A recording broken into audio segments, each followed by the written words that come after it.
የሰው ልጅ ክቡር ሰው መሆን ክቡር ሰው ሞቷል ሰው ሊያድን ሰውን ሲያከብር በደግነት በፍቅር በክብር ተጠርቶ በክብር ይሄዳል ሰው ሊኖር ሰው ሞቱ የተሰጠኝ ሕይወት ዛሬ በነፃነት ሰው ተከፍሎበታል ከደምና ከአጥንት ስንት ወገን ወደቀ በነፃነት ምድር ትናገር አድዋ ትናገር ትመስክር ትናገር አድዋ ትናገር አገሬ እንዴት እንደቆምኩኝ ከፊታችሁ ዛሬ በኩራት በክብር በደስታ በፍቅር በድል እኖራለሁ ያው በቀን በቀን በቀን በቀን ደሞ መከራውን ያን ሁሉ ሰቀቀን አድዋ ዛሬ ናት አድዋ ትላንት መቼ ተነሱና የወዳደቁት ምስጋና ለነሱ ለአድዋ ጀግኖች ለዛሬ ነፃነት ላበቁኝ ወገኖች የጥቁር ደም አምባ አድዋ አፍሪካ እምዬ ኢትዮጵያ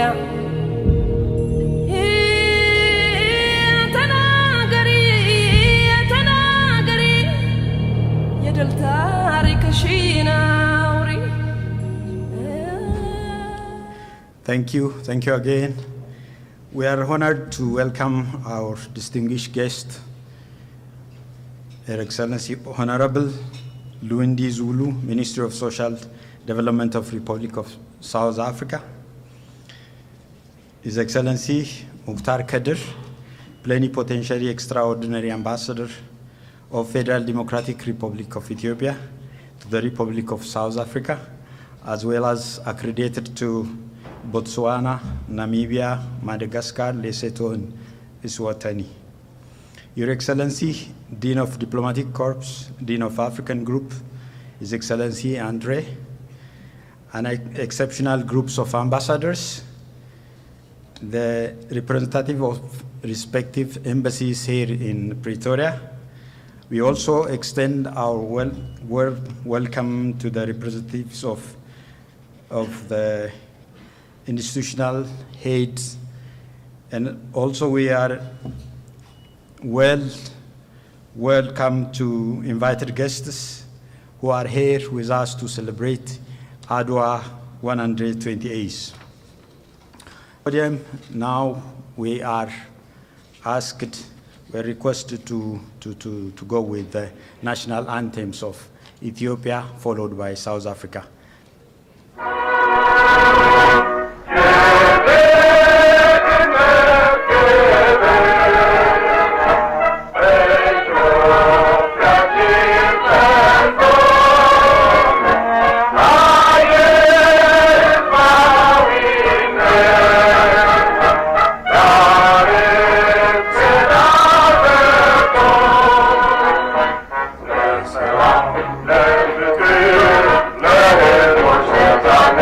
Let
You may be seated. Thank you.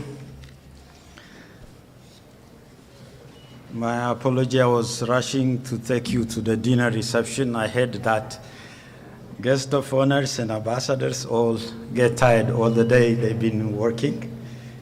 So thank you so much. Without further delay, I'm very pleased to invite His Excellency Ambassador Mukhtar to convey his message, and in the meantime, to invite the guest of honor to convey their message as well. So the floor is yours, Ambassador, please. Honorable Linwe Zulu, Minister of Social Development of the Republic of South Africa, Your Excellency, Ambassador Andre Zabaeke, Ambassador of the Central African Republic and the Dean of African Diplomatic Corps, honorable ambassadors, invited guests, ladies and gentlemen. I also need to recognize Professor Mamo Muche, who is a lecturer at University of Technology of Sewane, who dedicated his whole life for the cause that brought us together today, Adwa. So welcome, Prof. On behalf of the government and people of Ethiopia, and that of my own, I would like to thank you all for joining us in celebrating the 128th Victory Day of Adwa here in this beautiful city of Pretoria.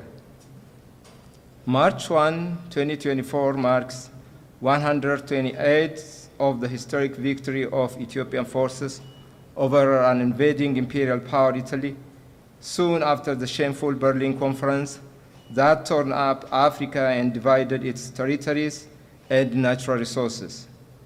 The Battle of Adwa is of profound significance for Africa in that the decimation of the continent could not be completed. The Battle of Adwa, in which Ethiopian forces under Emperor Menelik II united to fight the invading forces of Italian troops, was one of the pivotal turning points in the history of modern Africa. According to Captain Maltido, an Italian journalist who covered parts of the Battle of Adwa, I quote, "The army of the Habesha was drawn from all ethnic groups and nationalities in the country. They were fighting along with their horses, mules, and donkeys. Women, old persons, the youth, and the priestess participated in the war." Close quote. Therefore, the Battle of Adwa demonstrates the real essence of Ethiopianism in diversity.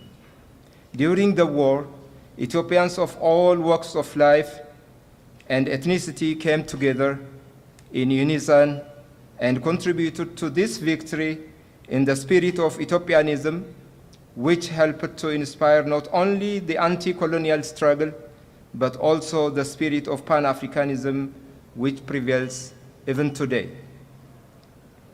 The concept of Ethiopianism historically encompasses not only Ethiopia proper, but also the entire sub-Saharan Africa, as the name was originally given by the Greeks, as some scholar quoted, to all burned-faced people. Ethiopianism therefore transcended all boundaries and referred to all black people. It constitutes a crucial chapter in the record of African resistance and liberation, where it attracted attention not only across the continent of Africa, but also the Caribbean and the Americas. The relationship between Ethiopianism and Pan-Africanism best be explained by the late Nelson Mandela in his speech to the Free Ethiopian Church of South Africa. I quote, "Ethiopianism became a generic term to describe a whole range of the black man's effort to improve his religious, educational, and political status in society. Fundamental tenets of the Ethiopian movement were self-worth, self-reliance, and freedom. These tenets drew the advocates of Ethiopianism like magnet to the growing political movement. That political movement was to culminate in the formation of the ANC in 1912. It is in this sense that we in the ANC trace the seeds of the formation of our organization to the Ethiopian movement of the 1890s. End of quote. Furthermore, former President of South Africa, Thabo Mbeki, applauding and praising the victory of Adwa, once stated that Ethiopia is the seat of Africa Union and that it is not by accident, but due to its role as an inspiration to Africa. Therefore, such testaments substantiate that Ethiopia, by virtue of its victory of Adwa, inspired the then freedom fighters across Africa, conveying the message that colonialism and the injustice of any form on this continent would be destined to be defeated, provided that we stand in unity, the required bravery, and patriotism. It is in this context that the Ethiopian government built a new historical museum and monument that illuminates the significance of the battle of and the victory of Adwa, the sacrifices that our heroes and heroines paid therein.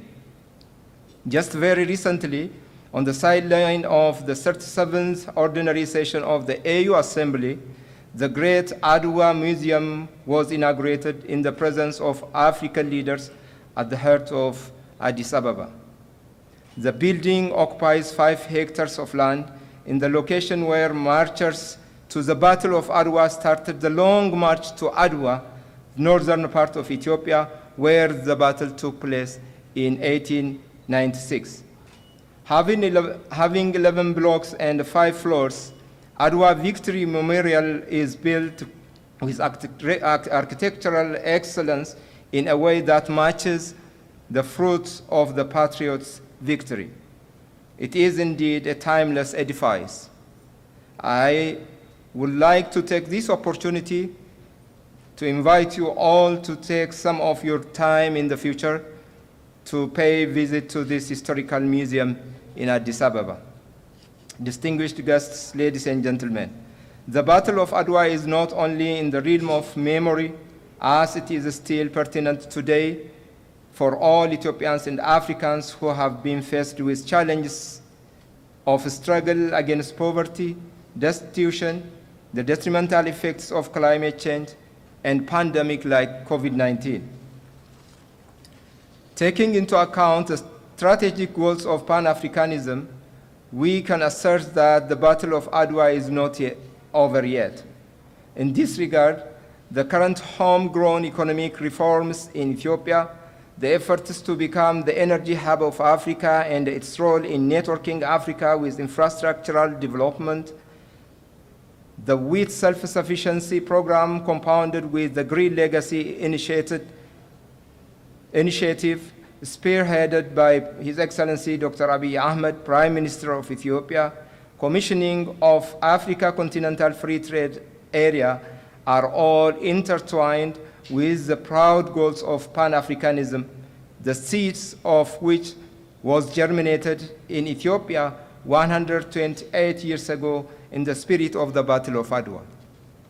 Moreover, it is worth underscoring that the spirit of Adwa needs to be effectively mainstreamed in all aspects of the goals of Pan-Africanism in continental unity against the formidable challenges that we Africans continue to face, including poverty, unemployment, health hazards, problems related to quality education, continental infrastructure development, promotion of peace and the political will towards democracy and good governance in the continent. For young Africans, the battleground has already shifted from real fight on the ground towards a mental battle for attitudinal change in every aspect of life. The future of Ethiopia and Africa at large is shaped by enabling the youth so that they can contribute to the development of their countries and the continent at large. It is only when we empower the youth of the continent that we make sure that the benefits of the victory of Adwa will be translated into fruition in the best interest of the continent and its people.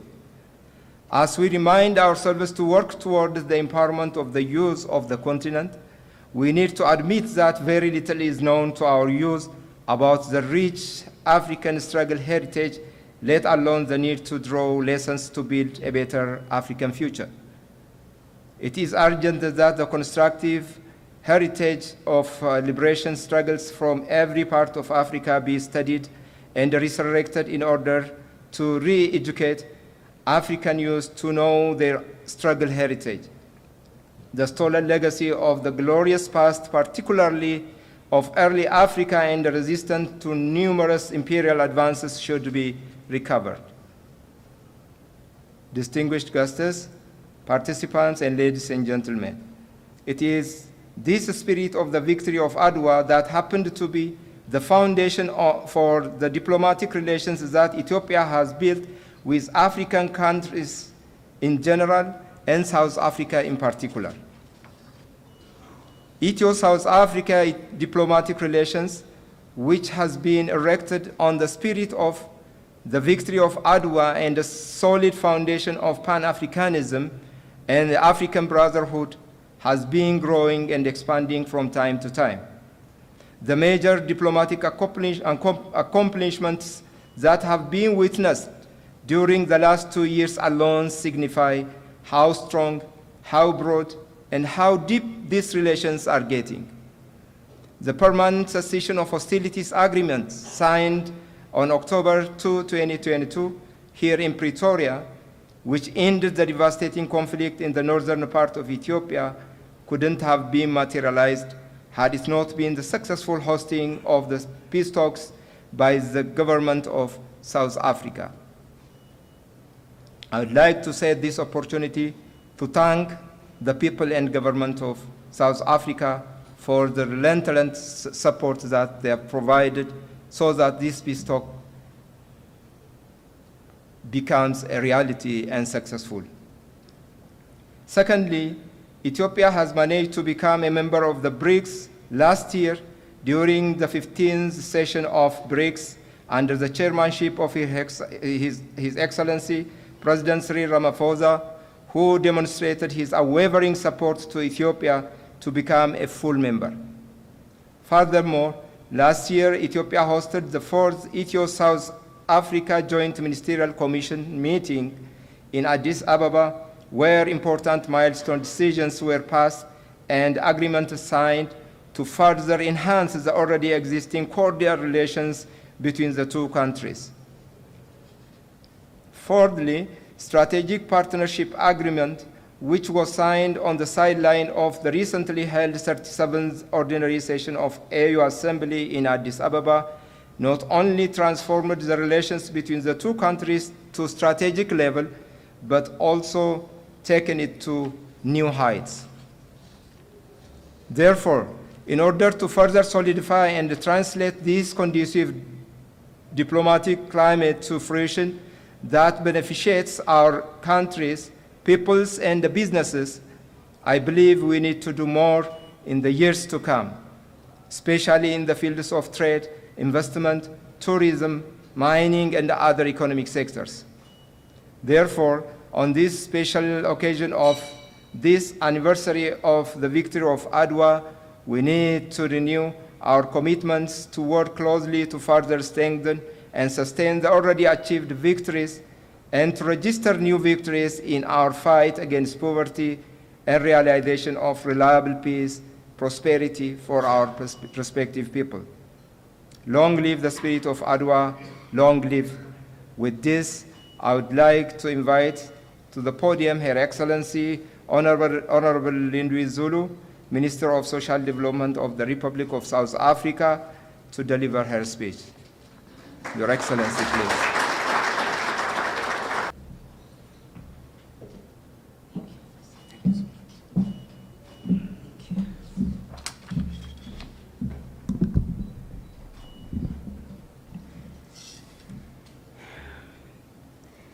Your Excellency, Ambassador Mukhtar Kedir Abdu, I hope I'm pronouncing it properly. Members of the diplomatic corps who are present here, comrades and friends, distinguished guests, ladies and gentlemen, professors and students, if there are any. Ambassador, I was asking myself the question when I walked in here. I was looking around to see if we have a lot of young people here, and I would like to say, for the young people of not only the African continent, but for the young people of the African continent, it is important for them to know such history. It is important for them to know about the battles and the heroes and heroines who made it through to get us to where we are today. Thank you very much for your comments, Ambassador, which span around the entire battle of Adwa and what it means and what it meant then and what it means today. Ladies and gentlemen, it is an honor for me to represent the Republic of South Africa on this auspicious occasion of Ethiopia's 128th celebration of the Adwa victory against colonization in 1896.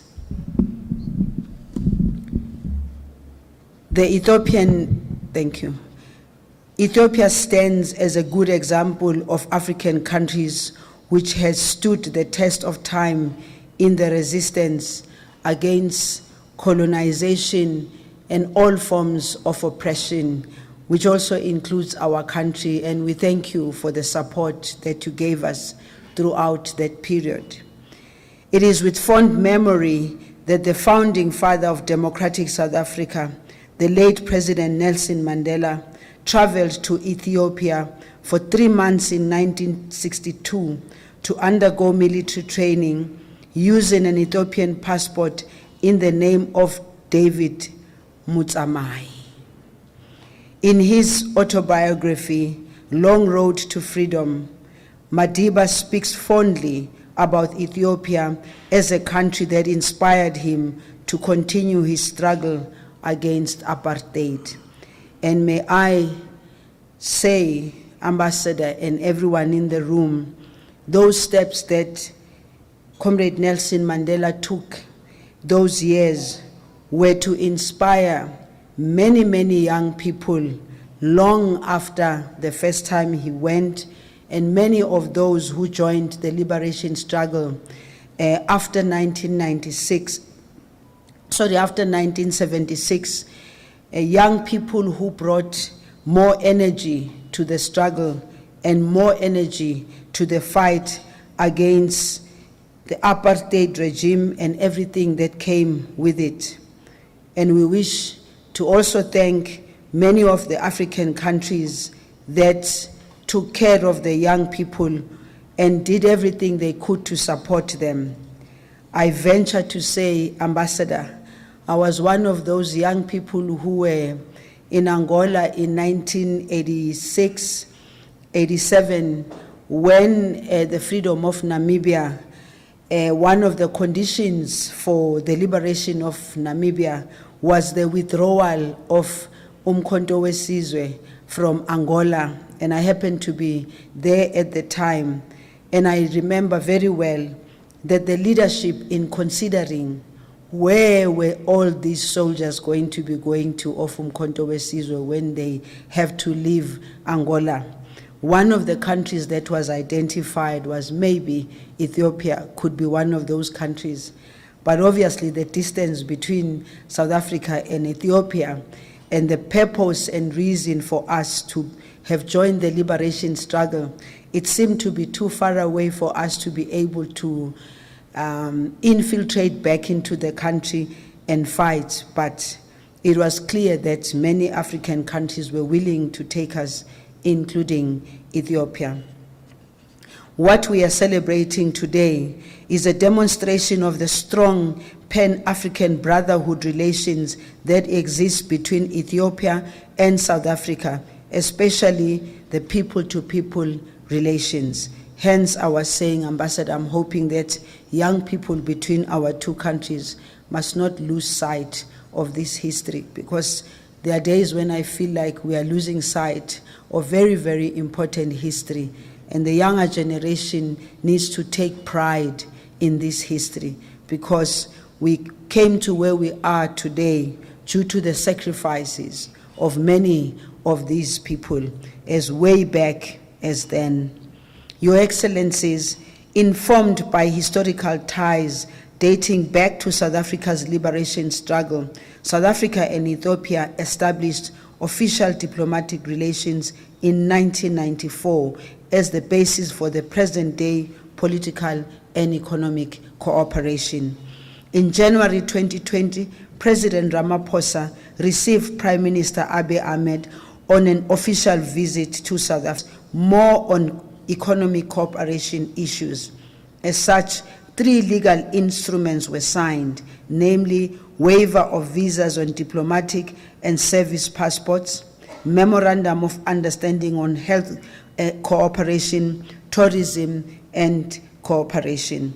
I'm confident that the good bilateral relations existing between South Africa and Ethiopia will continue to exist, as has been shown by the Joint Ministerial Commission, which was chaired by Minister Naledi Pandor on 31st July 2023.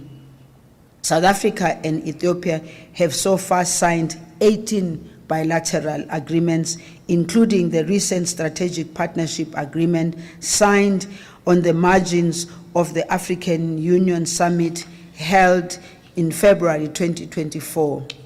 All these actions will play an active role in deepening our relationship, enhancing the common understanding between our governments, and strengthening our growing bilateral relations for the mutual benefit of our people.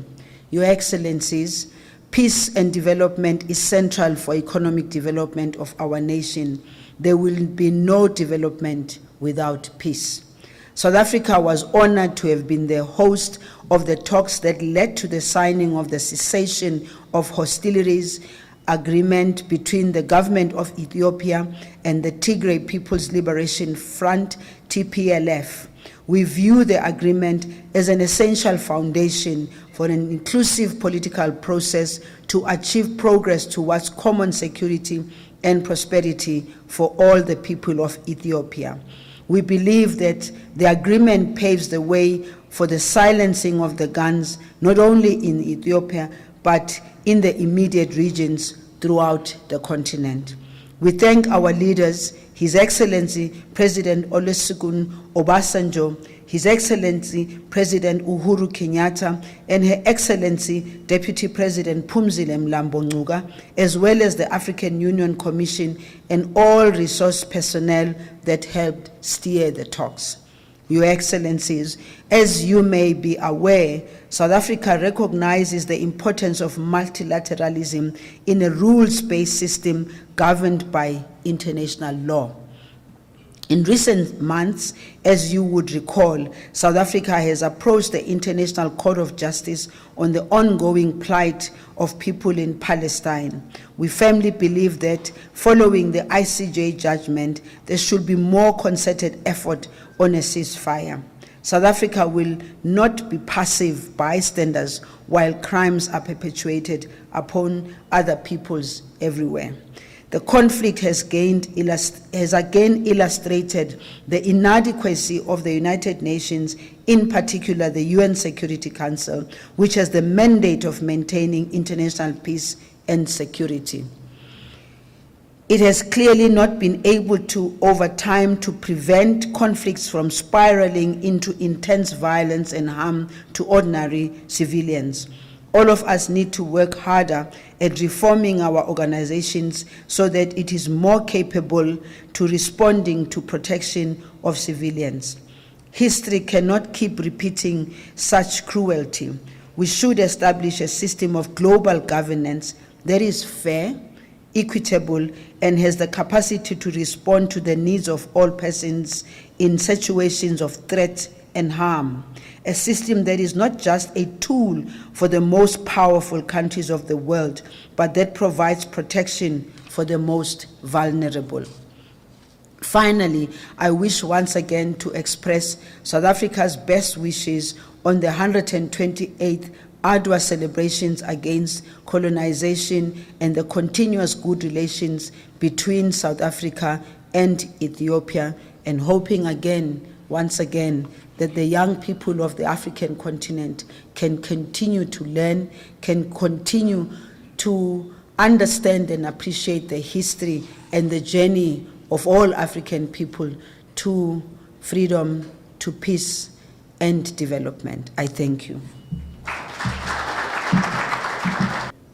Thank you, Honorable Minister, for such wonderful generational message and also all-inclusive in its content. Thank you very much. Thank you, Ambassador, as well, for your enlightened message you conveyed for us. And then I want to recognize also another guest.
ከፊቶና መራችሁ ንግስቱ